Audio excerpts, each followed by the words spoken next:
Je suis Imeldus Noubekounou. Je suis expert en mobilisation de ressources et en levée de fonds pour les entreprises et les organisations. En tant qu'expert en mobilisation de ressources et en levée de fonds, j'ai été recruté par le MCA pour pouvoir accompagner aussi bien le MCA que le gouvernement ivoirien dans la levée des fonds nécessaires pour pouvoir rendre durables les acquis du programme MCA en matière d'éducation, en matière d'amélioration, de renforcement de l'équité dans le secteur de l'éducation en Côte d'Ivoire. Mais quand on doit accompagner en matière de mobilisation de ressources, ce n'est pas un exercice d'une seule personne, ce n'est pas un exercice juste de l'expert. C'est toute une dynamique qui doit naître autour, c'est toute une équipe qui doit se mobiliser tout autour. Et c'est ce que nous sommes en train de faire ici. Ce n'est pas une formation, c'est plutôt moi j'appelle ça de l'alignement stratégique. Nous sommes en train de faire en fait un séminaire de 2 jours, que nous avons commencé depuis hier, pour pouvoir vraiment créer en fait une compréhension unique de ce que c'est que la mobilisation de ressources, créer une dynamique et vraiment pouvoir maintenant, à partir d'aujourd'hui, lancer les choses. Alors c'est vrai, justement, nous avons une approche totalement particulière d'aborder la mobilisation de ressources ici. Parce qu'au lieu de l'aborder comme un élément où on va à la quête de l'argent, nous l'abordons totalement comme une dynamique où, au lieu d'être dans la quête, on offre plutôt en fait quelque chose. C'est-à-dire un peu comme une invitation du partenaire, du donateur, à venir prendre place au bord de quelque chose, prendre place en fait à bord d'une dynamique qu'on est en train de construire ici et qui ira le plus loin possible. Vous voyez, ce positionnement-là change tout. Il justifie pourquoi est-ce que nous devons avoir une stratégie totalement innovante, pourquoi nous devons mettre en place des actions elles aussi innovantes et pourquoi est-ce que l'équipe, aussi bien du MCA que du ministère, doit vraiment s'armer pour pouvoir en fait atteindre les objectifs. Voilà un peu ce que nous sommes en train de faire ici. Je suis Diawara Bakari, je suis consultant en appui à la direction de l'égalité et de l'équité des genres du MENA. Très bonne impression. Je pense que le formateur a su poser le problème et a motivé, comment dirais-je, son public. Et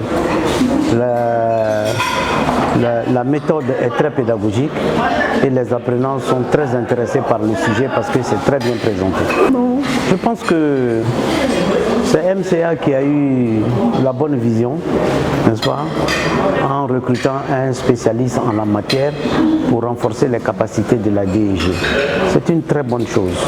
Créer la direction, disposer d'une politique, d'un plan de mise en œuvre, oui, ce sont des acquis. Mais tout ceci ne prendra sens que si véritablement sur le terrain, il y a une traduction. Or, la traduction, elle ne se fera qu'avec des moyens. Et ces moyens-là doivent être mobilisés et en interne et en externe.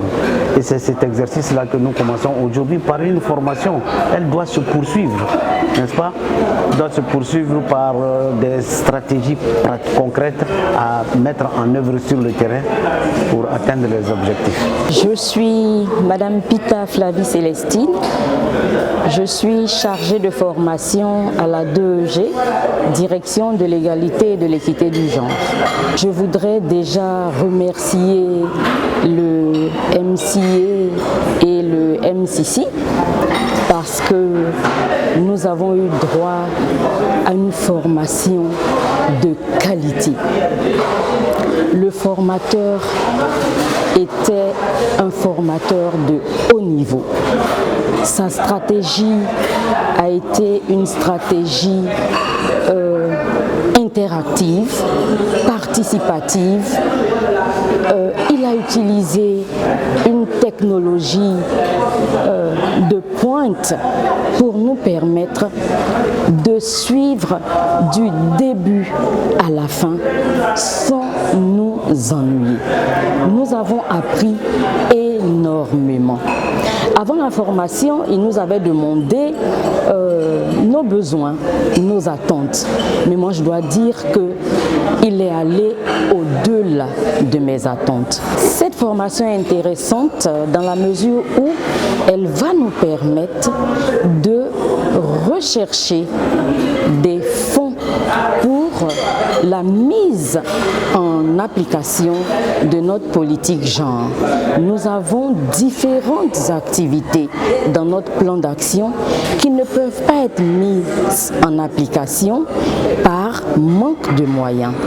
Et ici, nous avons appris qu'il y a différentes sources de moyens. Et nous allons véritablement nous en servir pour pouvoir mettre en œuvre cette politique genre. En termes d'acquis, cette formation nous sera très bénéfique dans la recherche de bailleurs pour mettre en application notre politique genre.